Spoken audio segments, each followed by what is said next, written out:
Carl fired 3 steel nails into his boss's chest with a nail gun. If they couldn't be removed within 6 minutes, the victim would suffocate to death. But unexpectedly, the chain-smoking boss didn't even last 6 minutes. Before suddenly dying of a heart attack, Carl remained completely calm. He pushed a trash can in from outside and stuffed the boss inside, cleaning up the scene completely. Carl was a top-tier assassin. Just because of one failed mission, the boss had Carl's wife beaten nearly to death. Carl tracked down his boss for revenge, but by then the boss was already dead.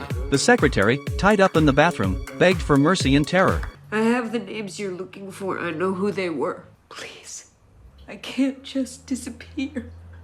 My children need my life and shit. Carl released the secretary. The secretary took Carl back to his place, where they found the hit contract on him. On the back of the contract were 2 phone numbers, belonging to Mike and Annie, the ones hired to kill him. On another contract was the client who placed the order, Edward. Carl then went to scout Mike's house. After discovering Mike kept a large guard dog, he bought steak, sleeping pills, and malt liquor. That evening, Carl fed the dog the drugged steak he'd prepared. The dog ignored him after that, so he entered the villa and eliminated Mike. He then followed Annie to a Western restaurant. While Annie's boyfriend went to the restroom, Carl took his seat and quickly drew his gun. Annie was instantly speechless. She knew she wouldn't survive the night. But Carl's mission wasn't over yet. Edward, who ordered the hit on him, was the real mastermind. Though Edward's apartment was heavily secured, the professional Carl still managed to infiltrate it. Seeing Carl burst in suddenly, Edward thought he was being robbed.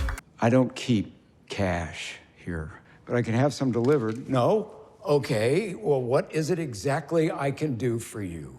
Carl pulled out the contract. Only then did Edward realize this was the assassin he'd hired to kill the wealthy target. However, when he learned Carl's mission had failed, he hadn't thought about retaliation. It was Carl's boss who deliberately suggested to Edward that under these circumstances, if Edward paid another $150,000, he could clean up the mess. Only then did Carl realize it was his boss who had his wife hurt. Learning the full truth, Carl didn't kill Edward. After going through this ordeal, Carl finally saw clearly what fate awaited assassins. So he retired from the underworld and lived a peaceful life with his wife.